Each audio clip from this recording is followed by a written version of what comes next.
Hi friends, Cathy Lanzalaco here with another episode of Inspire Careers Spotlight on Careers, the video podcast series where I bring you fascinating guests from all over the career management space to help you learn more about what's happening out in the market, to inspire you, and to share best-in-class information to keep you up to date in managing your career. And I'm really excited today to have a very special guest. Welcome to the podcast, Nick Pasquinelli. How are you? I'm good. Thank you for having me. Yeah, hey, I'm so excited to have you here. I'm going to introduce you, and I'm excited to tell everybody, too, how we met and how I invited you to be here today. And I think your story is going to be captivating for everybody. So let's get into it. So in 2020, Nick founded Chicora Tours in Charleston, South Carolina. And after graduating from the College of Charleston, Nick decided to pursue a career in entrepreneurism and founded his own tour company. And actually, that's how Nick and I know each other, is that I was recently in Charleston and I took a tour with Nick. And I was so impressed with the tour he gave and how professional he was and his story. I said, I have to bring his story to my audience. So that's why we're here today. But Chicora Tours is located in Charleston and provides a variety of tour experiences, including plantation tours, walking and driving tours, private tours, and transportation services. Welcome, Nick. Thank you. It's nice to be here. Yeah. So let's start a little bit. Let's take a step back before we get to talk about the business, and I can tell everybody how fabulous the tour was. Talk to us a little bit about your initial experience, what you went to college for. Talk to us a little about your experience in tourism. My daughter works in tourism, which is really kind of how we got connected as well, but it's fascinating and everybody's out traveling and doing things. Tell us how you got started.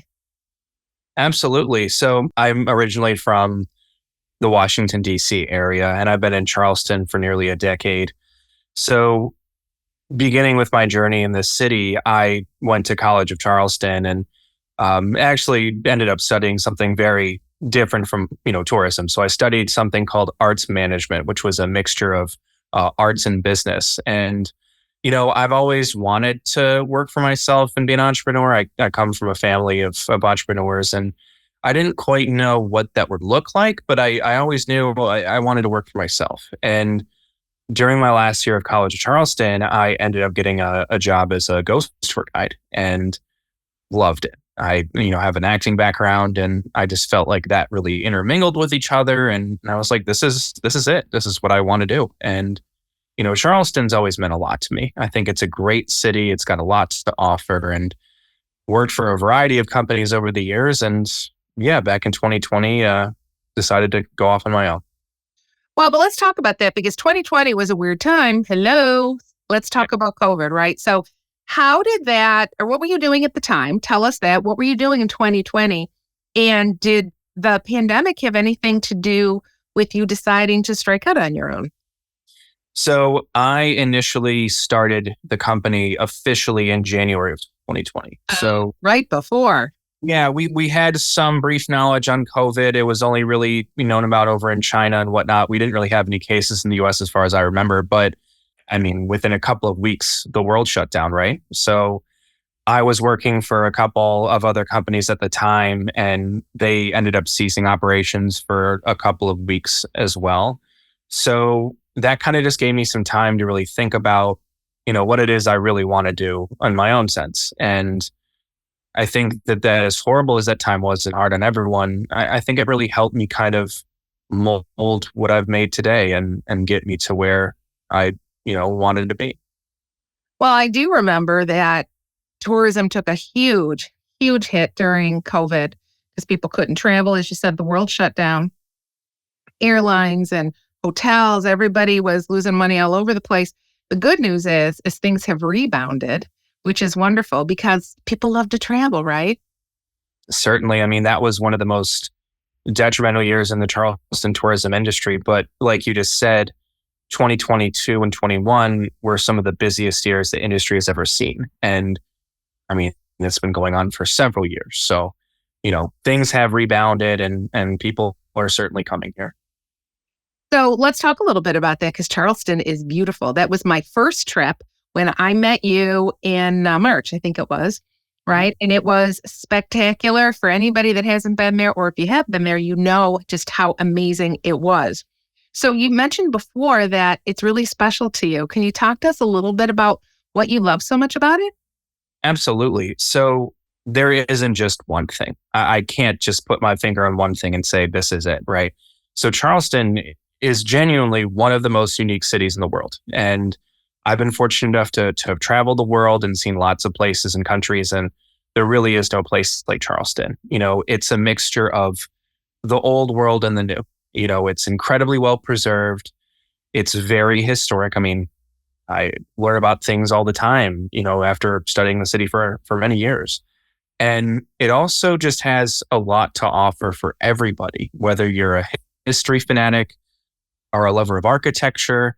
We have some world-class beaches, some of the best food and restaurant scenes in the United States. It's a very special place. And, there's a reason why it's been rated the number one city in the country for several years now. Yeah, it's pretty spectacular. I was thrilled. And I was in Columbia a couple of weeks before that. So it's the first time in South Carolina. I've been there twice this year and I fell in love with it. It's wonderful. But let's go back a little bit to this career pivot. So, you were working for some other people. You decided to strike out on your own.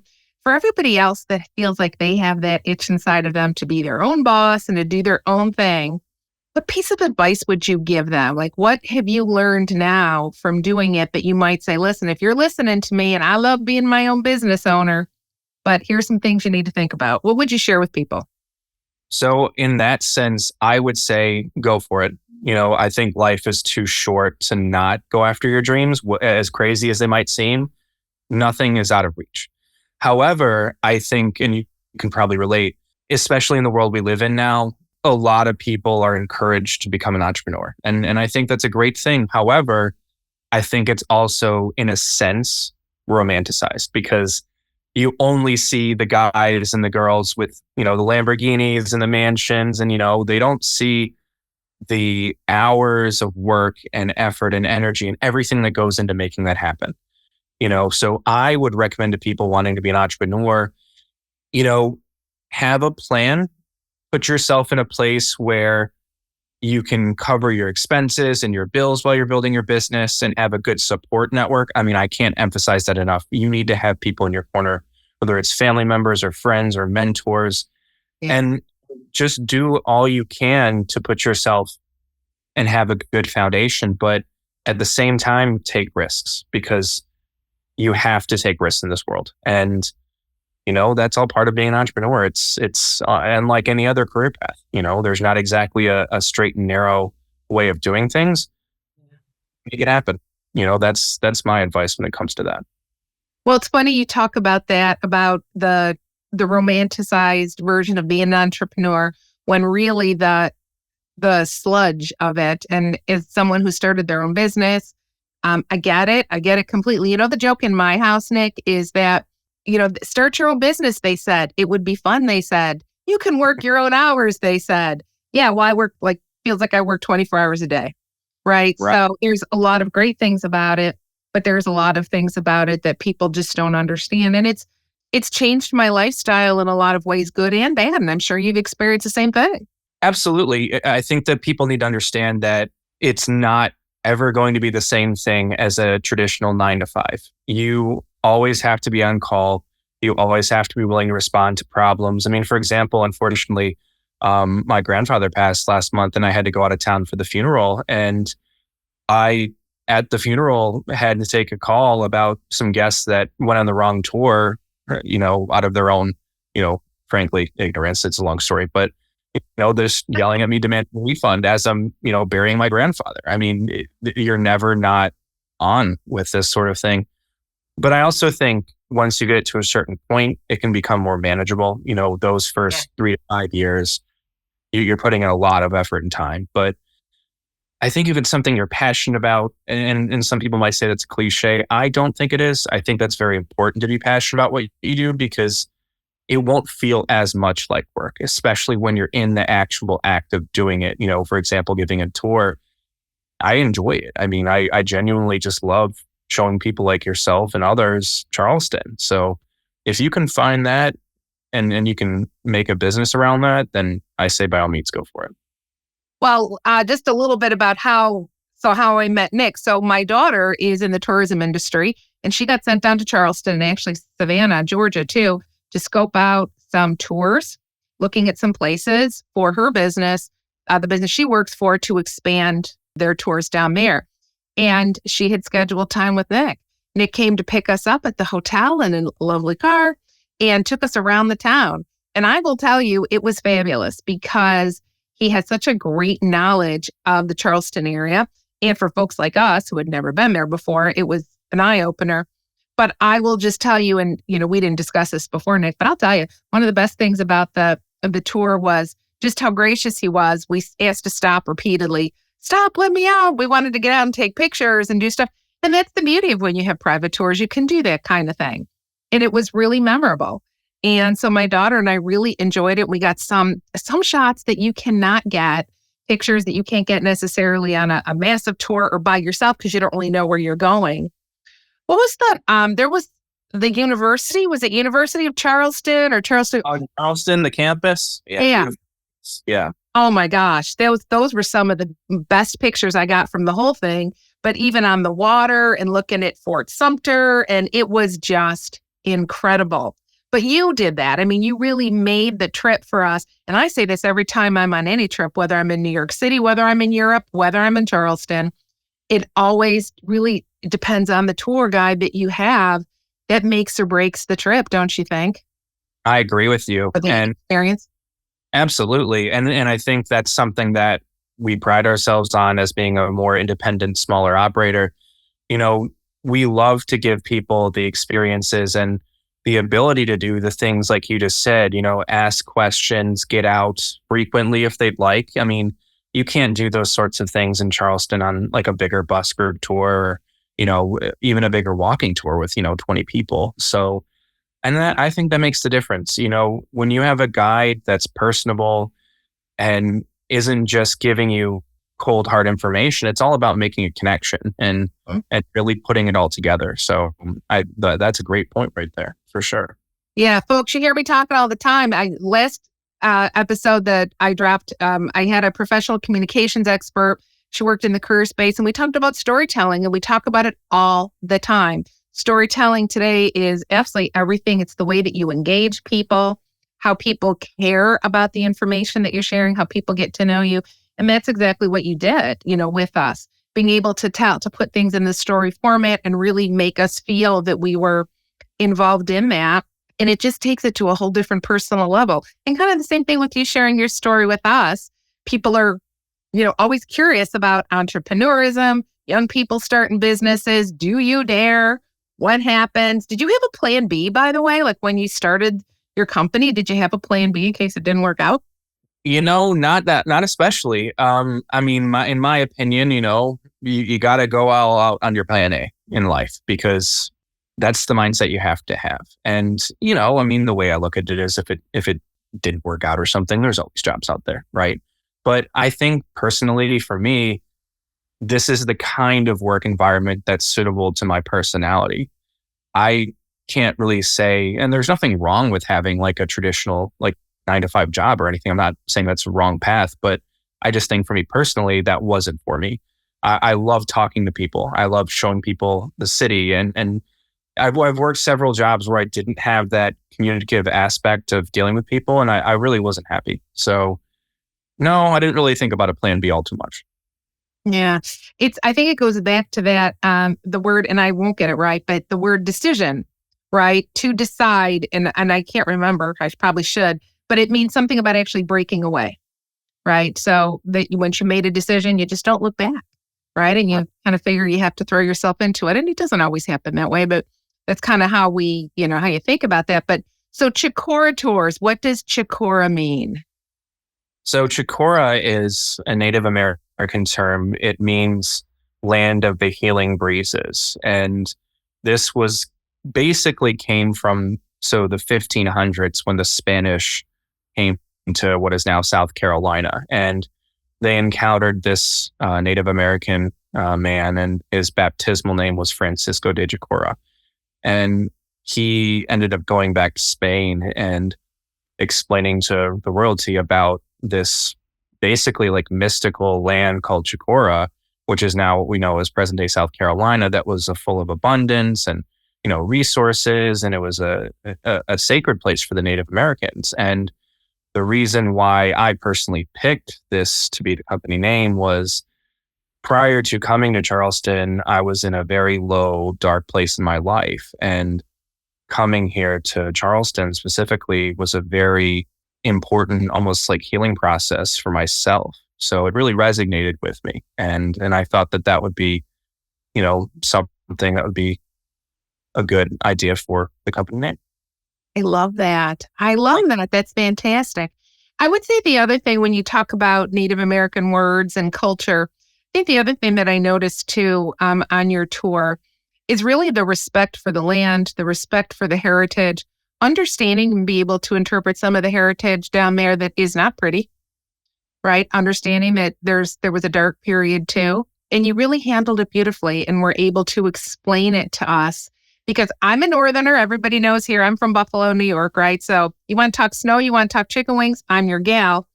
But, I'm not really necessarily up on Civil War information and in the terrible history of slavery, but you handled it beautifully in helping us understand kind of how the recovery has happened and really the value that the culture now is refocusing on equality and diversity and healing. Thank you for that, because I think that's honestly one of the most, if there's any message I could convey to people, it's that, because as much of a hard subject as it is, and it was certainly a very terrible time in our country's history, there wouldn't be a Charleston, there wouldn't be America if it wasn't for the enslaved people. And I think personally that it's a discredit and a disgrace to those people to not talk about them and the horrors that they endured, because it's very much a part of what happened here and a lot of the culture surrounding Charleston today. We have the Gullah Geechee people, and that's a language, that's a people, that's a culture, all derived from the enslaved Africans. And, the Geechee or Gullah language, depending on where you are, South Carolina or Georgia, it's, a little different, but that's still spoken today. I mean, it's a mixture of English and West African language. And it's a very beautiful culture that I think is important to know about and to really portray what happened to them in the most unbiased, truthful way. The real facts, not dissuading from that or being untruthful to that. Mm-hmm. Yeah. It's a hard subject to talk about. So I appreciated the way that you handled it. That was the first time when I was down on the tour that I heard about Gullah and the language. And it's fascinating. And it's an exciting time being able to have cultures come together in a world of healing. And while things still are not perfect, not where we need them to be, Charleston is such a rich mix of old and new and so many different cultures. And, I want to talk about too, when we were on the tour, we were talking about like even the socioeconomic factors there. I don't know where that was, right by the water, and we were by those mansions. And I asked you how much some of those houses went for, some of those absolutely glorious. And I think they've been around since the 1800s, right? Some of those homes? Absolutely. Yeah. I mean, those were like the road that you're talking about is called East Battery Street, which is one of the most beautiful streets in the city of Charleston. It, sits right on the seawall overlooking the Ashley River. And yeah, I mean, that, neighborhood south of Broad, it's called some of the most elegant, mansions, the highest, property values in the area. And yeah, I mean, most of them were built in the antebellum times, 1800s, and incredible homes. I mean, and the fact they're still standing and still taken care of is pretty spectacular. Yeah, and when I asked you how much some of them went for and you threw the double-digit $1 million numbers, I told you I had to move around some money. Well, I haven't had a chance to move around that money yet, but, maybe one day I'll do that. Exactly. But some of them have been impacted because down there you have hurricanes, right? I mean, some of those have been impacted and there's been flooding down there. So, I mean, you've had those challenges too, right?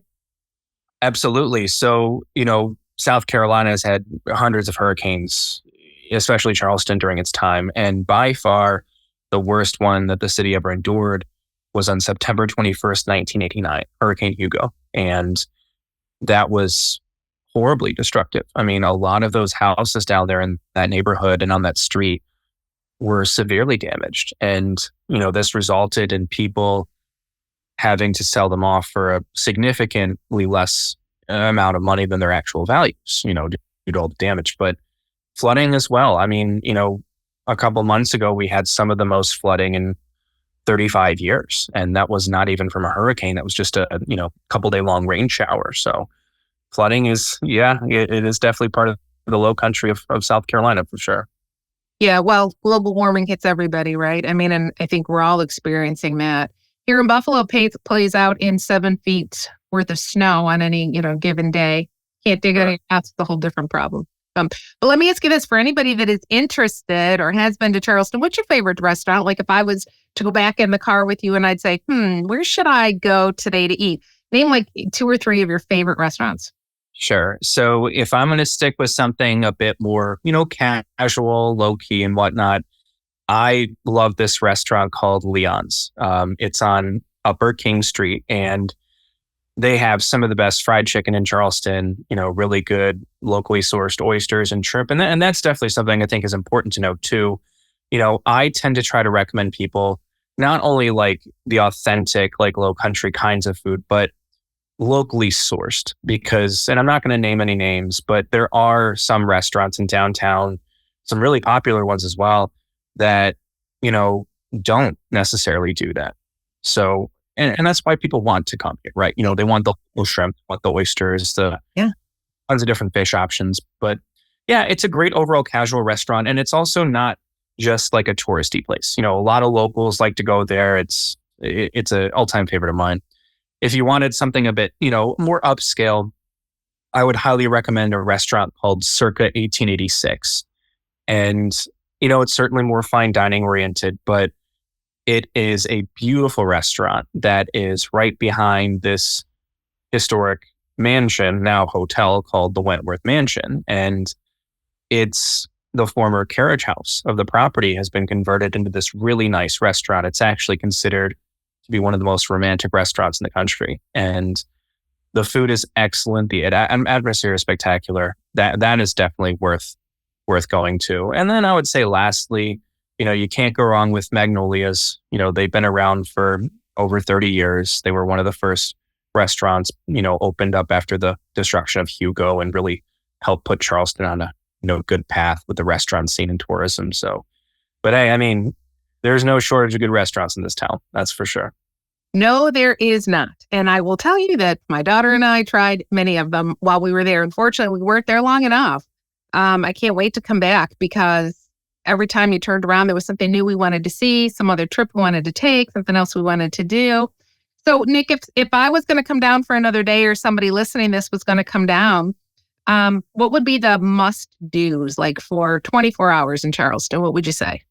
Sure. So I think that, there are plenty of things to do in the city. And my advice would certainly be doing a city tour. I would personally recommend doing a walking tour because if you're in Charleston, at least, because I think that's really one of the best ways to really take in the ambiance and the charm that is Charleston. Also, I think people should realize that there's a lot to do outside of the city as well. And, plantations especially. I think that seeing at least one plantation in Charleston is highly recommended. And, my company offers tours of Middleton Place Plantation, which is, in my opinion, the best overall plantation in the city of Charleston because it touches on all aspects of plantation life, both good and bad, truthfully. And it does it in a very accurate, tasteful way. It has an amazing lunch option there that we offer. And it's just incredibly scenic and beautiful. And it's actually had, sort of fame. It was in the movie with Mel Gibson, The Patriot, they filmed the scene out there. So yeah, it's excellent out there. And so that is definitely worth your time for sure. So as you think about growing your business, what's next? What's next for your business? Where are you expanding it? What else are you doing? What other offerings? Can you give us a little hint at? So for now, since we're still kind of, in the growing phase, we've only been in operation for a couple of years. I think that just, building quality products is important. I think as an entrepreneur, maybe you can relate to this, growing too fast is not always a good thing. Yeah. Because you want to have quality control and ensure your guests are enjoying themselves and really doing it right. So we are offering within the next couple of days, it's going to start a semi-private tour of Magnolia Plantation. So there's no other company that offers that, type of experience. And as I kind of briefly mentioned to you, we're also kind of shifting more into like transportation services. So we have a small fleet of vehicles. Mainly we have our Mercedes Sprinter van, which is very spacious and luxurious. And, we'll offer airport transfers, wedding transportation and bachelorette parties, honestly, anything really. And I know that can be definitely a concern for people traveling, especially with, bigger groups, is getting around. Yeah, absolutely. Yeah. And if you don't know where you're going, you've never been there before, or you have that very limited time, you want to be able to do it well and to do it safely. Exactly. And living in the world we live in today, I know there are a lot of, options for, ride share like Uber and Lyft and whatnot. But I think, something your viewers should realize is that when they come to Charleston, sure, getting an Uber or Lyft, around the city, that's simple. That's not really a big issue. However, it's very challenging to get one back from some of these places like Middleton Place or Magnolia or even the beaches. I mean, I've had several people, explain to me they've had a really hard time getting Ubers, Lyfts, taxis even. That industry is kind of unfortunately dwindling a lot. But yeah, that's something to really keep in mind, especially when, leaving downtown Charleston. Yeah. I'm so grateful that we had the opportunity to hook up with you. And we actually took a walking tour while we were down there as well. And we took one of the horse and buggy tours, which was fun. So we heard, similar stories, but everybody delivers them in a different way. So there was a lot to do and a lot of things to see. Let me ask you this. I know we're running out of time here, but I wanted to ask you, besides my daughter and myself, have you driven anybody famous around, given any tours to anybody might know? I would say the most famous person I've taken on a tour, and yeah, I would say overall, she's an actress. She's an Italian actress named Sabrina Impacciatore. She was on The White Lotus on HBO. Oh, yeah. Passion of the Christ with Mel Gibson. She was really cool. And then like some other figures, Eric Steele, he was a goalkeeping coach for Manchester United. I've taken a former insurance CEO in Australia out on a tour. A couple of like TikTokers. I mean, no one like crazy or anything, but all good people. And that's one of the things I love about this is the fact that you get to meet so many unique people with all different stories and backgrounds. And honestly, some who've become great friends of mine. I took a family out from New Orleans a couple years ago. And when I go down there, we hang out, we go to dinner, we go to bars, we, spend time with each other. It's a very cool side of being involved in this industry. Well, we're talking today, and that was a result of us being on your Exactly. right? Exactly. I just thought it was so cool. A young person like yourself who's fallen in love with the city and then has built a career around being his own boss, but promoting the city that he loves so much and doing it so well and really enhancing experiences, because really that is what we're all here to do for each other, is to enhance experiences, whether it's through tourism. In my case, it's helping manage careers. Maybe it's healthcare, it's whatever it is. But you do a wonderful job. You've got a great company. I'm excited for you, and I'm excited to see what the next few years holds for you. Next time I come down to Charleston, I will come have you take me on another tour. Absolutely. And what I wanted to offer your viewers today. So this will be good for up to a year. I wanted to offer anybody who is listening or watching right now 10% off any sort of tour transportation experience. You would have to call me directly for me to apply this, and I'll give them a code word for this. It's Inspire. So if you call me and say, you use Inspire, and I'll apply 10% off to any tour transportation service if you want. Nick, that's fantastic. I love that. Listen, folks, I brought you Nick because he's fantastic to talk to. He's a great storyteller. He has a fabulous business. And for anybody that's thinking about starting their own business. He can be very inspirational, but very honest and very candid about some of the challenges with it. So if you have an opportunity, remember that code. We'll drop it in the information when we share this, the podcast as well. Thank you, Nick. That's so generous of you. Well, I appreciate you having me today. Yeah. Well, it's so interesting too, because one of the things I wanted to do is I wanted people to understand how we met. Relationships are everything. You never know who you're going to meet. You never know how things are going to unfold and what relationships you can make out of those. I'm so grateful that you agreed to speak with us today, share your story, share your journey, share your company with us. Thank you so much, Nick. Well, thank you, Cathy. I appreciate you having me, and it's been a lot of fun. Good. All right, I'm going to ask you one last question before we sign off here.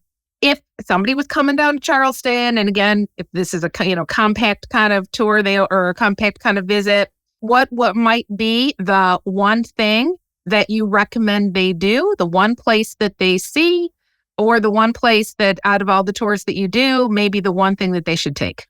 I would definitely say, kind of like I mentioned before, at least like from my side of things, I would definitely recommend taking the Middleton Place plantation. Okay, beautiful. That's excellent. And it's all inclusive. Transportation is provided. Lunch is provided. It's very Southern, very authentic, and just a great overall experience. In terms of being in downtown Charleston, I would love to have them all out on a walking tour or even one of our private driving tours of downtown, because we would take them to the most beautiful places like the Battery, where all the mansions are, and right on the waterfront, and just really have a great personal interaction with them. And I think that's key to having a great tour experience. I agree with you, and we'll leave it there because that is fantastic. And I did, and I can't wait to do it again, and I'm so very grateful. Thank you so much. Listen, everybody, we're going to share all of Nick and Chicora Tours information. You can follow him on TikTok, Instagram, Facebook. We're going to put Nick's information here as well. We're going to put the Inspire code so you get 10% off your next tour with him. And listen, entrepreneurship may not be for everybody, but the one thing that I took personally from the other thing that you said too was about following your dreams and just going for it. What's the worst thing that can happen? You can always go back to get a job. You can always move back to the city. You can always do, very few things can't be undone. For sure. And I think, the last point regarding that, and I'm sure you relate to this with your experiences, is, when things get hard, don't give up. You just have to keep pushing and keep fighting for what you want. And if you have that faith and that belief in yourself and what you're doing, it'll work out for sure. All right. I needed that message today too. So thank you. Thank you so much. I appreciate that. I did need that. All right. Everybody, listen, we're done talking to Nick today, but really, please reach out to him. Follow him on social. It's great stuff. Take one of the tours. Use the code. Enjoy yourselves. Go live your lives. Go see something that you haven't seen before. Go do something. Talk to the person that's giving you your tour. Talk to them. You never know, a great friendship might result from it. Absolutely. Yeah, absolutely. And then in the meantime, too, listen, we've got a lot of other great episodes dropping here. Hit the subscribe button, ring the bell so you can get notified. We've got a lot of other great guests coming this spring. Thank you so much, Nick. Thanks, Cathy. Have a good one. All right, everybody, until we meet again, live inspired.